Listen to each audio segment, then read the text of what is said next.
Hello, everybody, and welcome to our next Zoom highlight. We're highlighting another use case. So we have a special guest here, Eric Sullivan. If you'd like to say hi, Eric. Hello, everybody. And he's here to explain a little bit about a project that he's started working on, and we're going to go through kind of a list of questions. Eric, I guess let's just start off with, can you explain a little bit about your project and Yeah, what you guys are? absolutely. So a couple years ago, we started working on this as far as just brainstorming what this was going to be, and really at first started going the kind of legacy venture capital route, but the idea started as something to hold nonprofits accountable, meaning that they would be transparent. Um, Obviously, everybody knows that some of the major nonprofits seem to use clever accounting models and the lack of transparency to basically hide how much money they're actually using. The other thing we noticed was that there is a lack of reporting and ratings as far as nonprofits. It's really hard to actually judge how much money is going to a certain cause at cents on the dollar, just because of the clever accounting and things like that. So what we're putting together is a gamified, decentralized application that will entice nonprofits to utilize the platform to not only save a little bit of money regarding their current CRM software, which is ridiculously expensive. We are offering this to them for free, but it will also make them more transparent, in turn making them more efficient. So one of the things that we wanted to do with this added efficiency was to try and get that to be pumped into a gig economy. So the easiest way to say this is we want to pay people to be able to go out and do good works. And that means we are trying to put together this platform that is going to let people supplement their income by doing good works, and with any luck, hopefully change a paradigm. So one of the questions I've been asked a lot is, well, if everybody's running around cleaning rivers and creating community gardens and getting paid for all of that, who's going to wash dishes at the restaurant? And in my opinion, that's a really good problem to have, because all of those jobs that really don't impact society at all, other than they're just labor, seem to be the ones that are paid the least. And it kind of seems like that should be flipped on its head, in my opinion. By paying people to go out and do stuff that they actually want to do, you're pulling away from that, that I guess, labor pool to a point where supply and demand should turn over. The way we're going to go about this is in a very localized setting. So we're starting here in Asheville, North Carolina, actually doing what would be considered, manual processes that the application would actually take care of right off the bat, showing how this thing actually works, and then using that as a test bed to make sure that everything that we have created actually works. And then hopefully by the time we start beta, we should be looking at least a few different cities in the in America.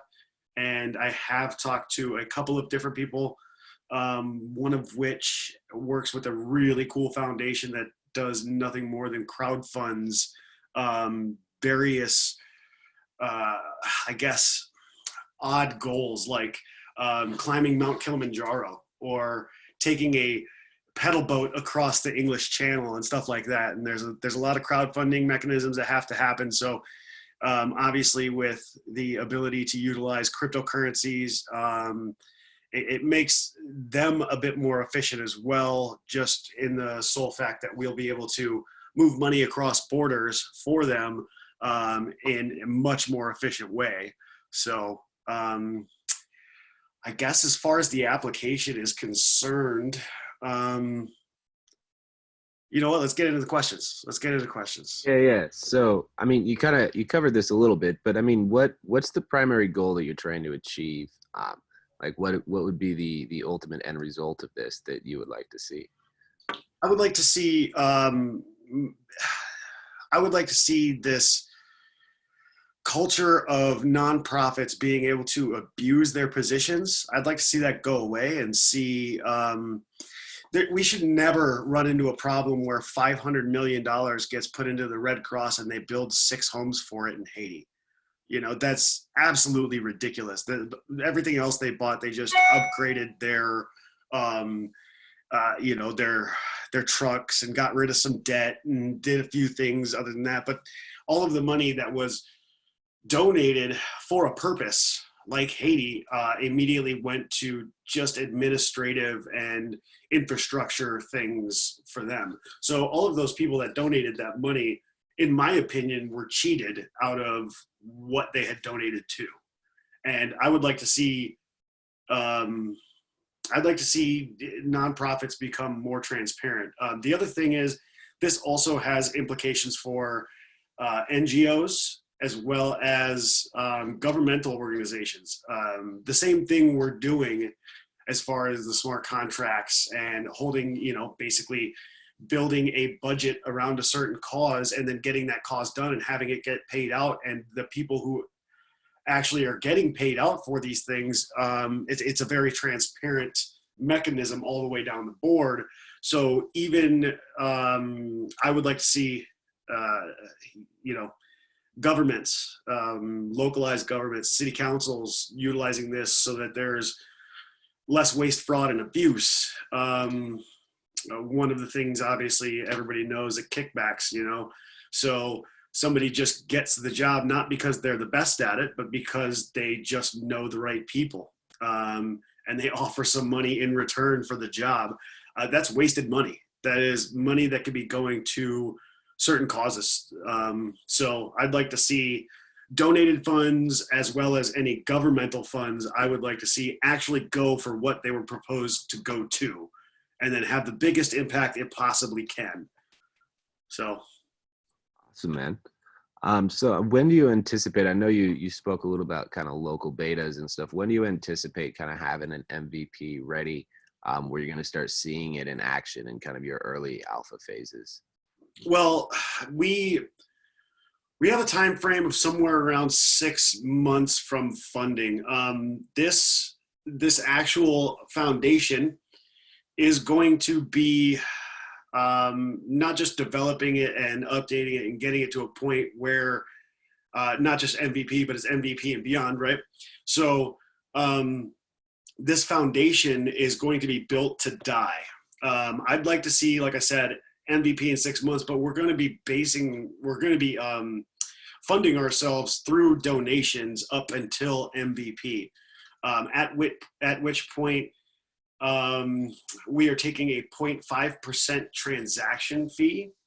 And this 0.5% transaction fee is only when people take their credits out of the system. So it doesn't cost anything to donate. It doesn't cost anything to move money around in the system. It is only once money is coming out of the system in the form of payments or anything like that, where we're going to charge this. That means when we get to MVP and transaction fees are actually happening, then obviously it'll be easier for us to get from, you know, this beta stage, which we expect to be the MVP stage, which, like I said, would be about 6 months. But this thing will fund itself as far as all of its updates necessary, anything that the community decides needs to be done, adding different cause categories. So currently we're going to start with 4. So adding more categories in later, you know, adding different features that aren't going to be present right off the bat.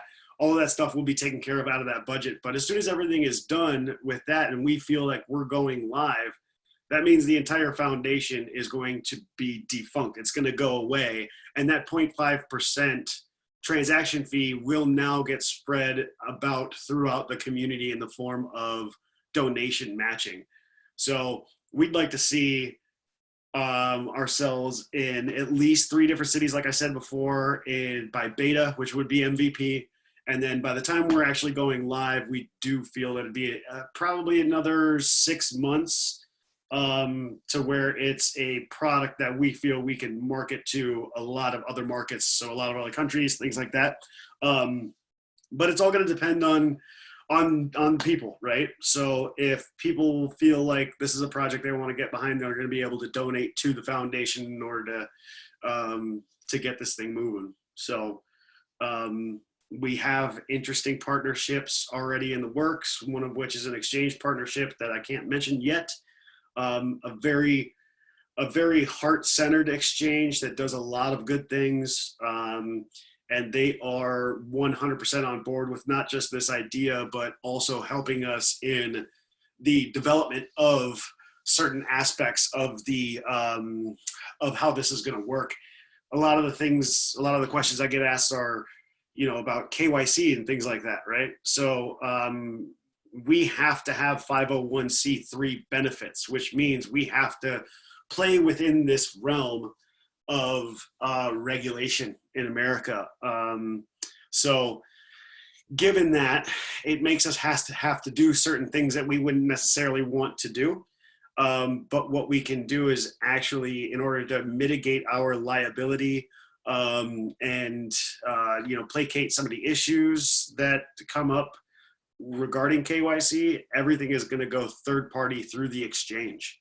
So we don't actually need a money transmittal license. We don't need any of the licenses that typically you have to spend hundreds of thousands, if not millions of dollars to get just here in the United States. We're actually able to pass that off to third parties, in which case it's a voluntarily completed KYC mechanism. So this is basically a gamified task incentive system that, I mean, you're targeting nonprofit markets right now, but I mean, the implications of it are, very, widely spread. I mean, you can essentially, you're creating self-organizing technology and using blockchain and then like tokenization systems within it to gamify these and create, these incentives for people to fulfill these things, Right. to actually benefit the world, which is pretty impressive. It's really amazing what you guys are doing. Yeah, yeah, and one of the things that we have noticed and that I've seen is actually within the idea of crowdfunding or GoFundMe stuff. Nobody ever knows where that money actually goes to. You could be saying you're going to get a bus and you want to create this blood drive bus or whatever, and you get $9,000 to buy this bus, and everything looks good on the up and up, but who knows where that money went to? It could have went to crack, right? So that's another one of the things that I'd like to kind of incorporate into this. We've definitely thought a lot about how to hold things like this accountable. You see all of the time that people are creating these funds for medical expenditures, right? So somebody gets sick and they need to, get some money to get them to feel better, but nobody even knows whether or not, that person is actually sick. And the one thing that I've noticed, even in my own donations, I seem to donate more when I can trust the entity. So we do feel that by adding this level of trust into not just crowdfunding and everything, but nonprofits in general, you'll actually see more people donate into the system and donate more. Nonprofits were a $410 billion industry last year across the globe, which is a lot of money, right? Where is this going? I don't necessarily see a ton of, good things in the news regarding, look what this nonprofit is doing. They're helping this. Look what this person is doing. They're doing this. We should be able to see a lot more effect for $410 billion. Just think of what you see locally. I don't see, large gatherings, large groups of people doing good work, like I'd love to see. Yeah, and I mean, you provide an incentive too for these nonprofits to move over to these more transparent systems because it's going to make them much more efficient. They're going to operate at lower costs. I mean, so it's got positive benefits all the way around. Yeah. How long? I mean, this is your brainchild, I'm sure. How long has this been stewing? How long have you been working on this? Well, it started as an idea from a business owner around the Asheville area. He had done a lot of really cool things. He started basically a junk recycling, where he'd go and pick up junk stuff, and then he ended up creating this antique warehouse built around this junk business, so things weren't going into the landfill, right? So he had a lot of cool ideas of what he wanted to do, and he called me up. This is not too long after I got into crypto. He called me up saying, "Oh, I want to start, I want to do an ICO and start this coin that's all about, nonprofits and everything." And we had talked for months, and I'm sitting there telling him, like, you have to have, people can just use money. You have to have an actual use case. And it wasn't any more than about 4 months later where he actually passed away in a motorcycle accident at a cryptocurrency conference. And he was trying to get more feedback and learn more about crypto, and he really got into it. After that, we started really pondering the ins and outs of this thing once it was bequeathed to the people it was bequeathed to. And again, like I said before, it really took a venture capital turn and was going to go the legacy route of being a for-profit entity. And it wasn't getting any traction in that legacy venture capital route. And it made sense to me that it wouldn't, because why would you have a for-profit entity holding nonprofits responsible? It didn't make any sense to me. It's kind of like the BBB, right? The Better Business Bureau. If there's somebody you can pay off for that good rating, they're going to pay you off, and you're going to take the money and you're going to rate them differently. It's so much corruption. I mean, even Yeah. with ICANN, there's supposed to be a nonprofit, right? And VeriSign that owns .com actually gave them a very large donation in exchange to allow them to change the price of .com indefinitely, as much as Right. they want over the next 10 years, right? Yeah. I mean, typical case of fraud, like, Yeah. it's obvious, but like the system still allows it, right? And I Right. mean, a lot So, of people, there is tons of this happening in the nonprofit right. sector, especially.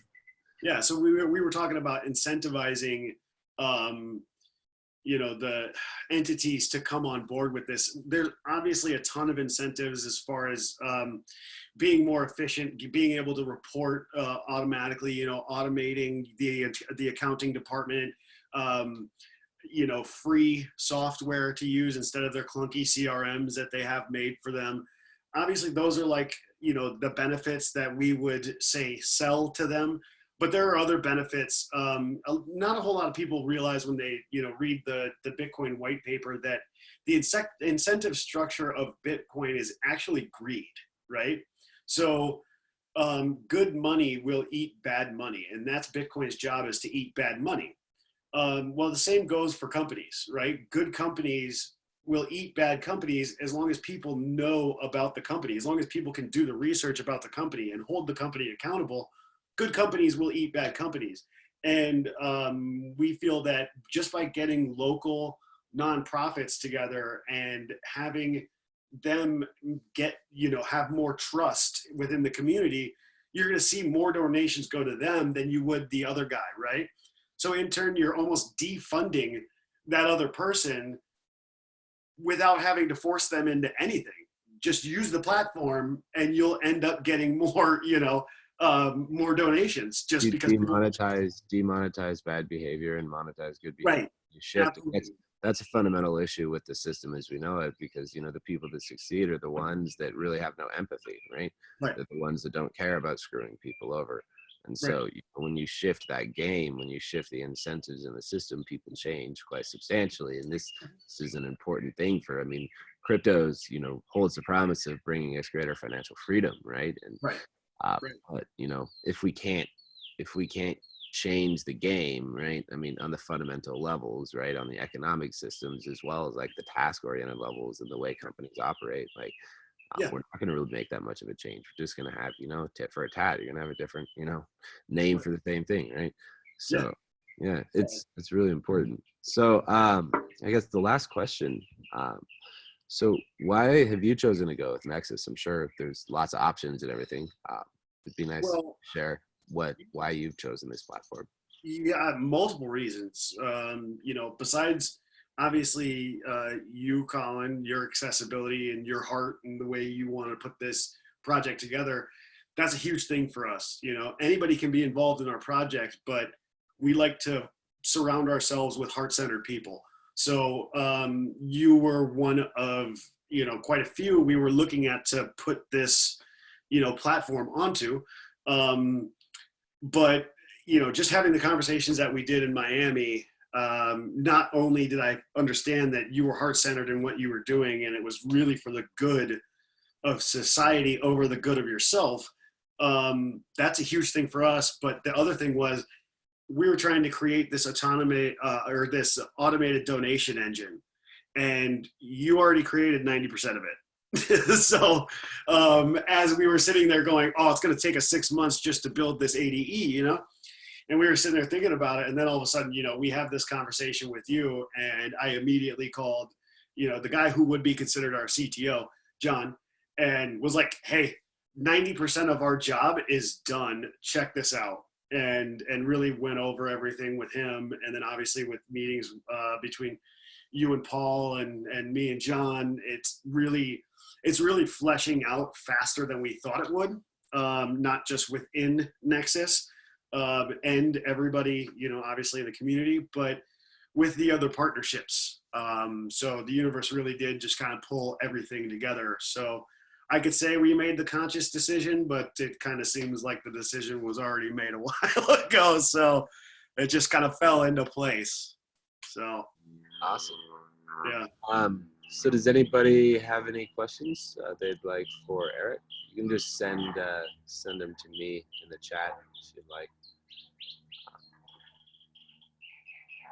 Give some people a moment. Yeah.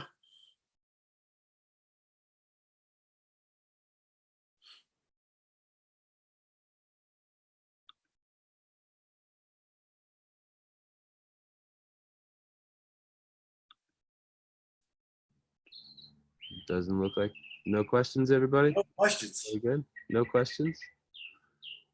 You have to send them as a private message to me.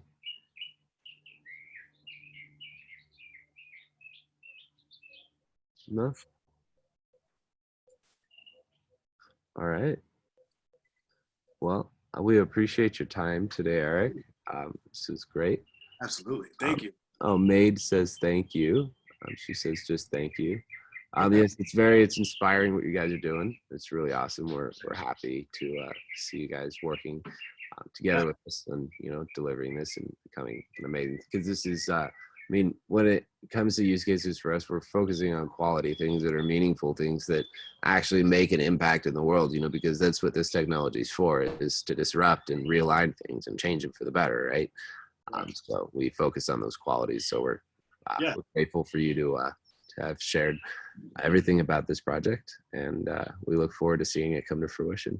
Yeah, so do we. Yeah. Is there anything else you'd like to say before we close?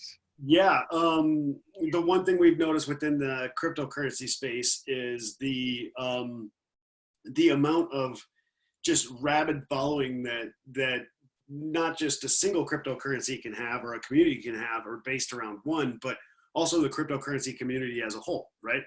So it was last night we were going through currency flow charts actually, and I had one idea of, you know, how this was going to work, and all of a sudden, you know, John was like, well, I never thought about it like that way. I thought we would do it like this, and all of a sudden it created this ability for anybody to not just pick a cause like, say, cleaning a river or anything like that, but pick a cause that might be centered around a certain cryptocurrency even. So instead of going and working with XRP funded, you know, project or cause, cleaning a river, you could actually clean the river for Litecoin. So it offered this this ability to have the incentive of utilizing certain cryptocurrencies while using all cryptocurrencies. So it really leaving the choice up to them. So we are trying to get the entire community to rally around not just the one, but all cryptocurrencies, and really utilize them for what they are, instead of trying to go and build our own blockchain and you know, use just a single currency and kind of tie ourselves to the one track. We want to tie our cart to all different tracks and be versatile within the space. So depending on whatever the exchange partner is using, and I think it's somewhere around like 14 different currencies. You'll be able to donate in 14 different currencies. You'll be able to earn 14 different currencies, and that's just in the cryptocurrency market. Yeah. We'll also be able to take in every single fiat that's in the world today, and then transfer every fund into whatever fiat needs to be transferred into. So it's pretty exciting when all of a sudden you're like, oh, I thought we were going to have like 95 lawyers in order to get this done. And it's, Yeah. all we need to do is build software. It's kind of it's great. Yeah. This is going to be great. It's going to be awesome to see it. I mean, it's got implications for many industries, including, like you were saying, for other coins and cryptos, Right. for people to self-organize and rally together. Yeah. So, yeah, we appreciate your time, Eric. Absolutely. Yeah, we appreciate everybody else's time. For those that missed us, we will upload this a little bit later. Perfect. And, yeah, we'll catch you guys next week. Thanks. All right. Bye-bye.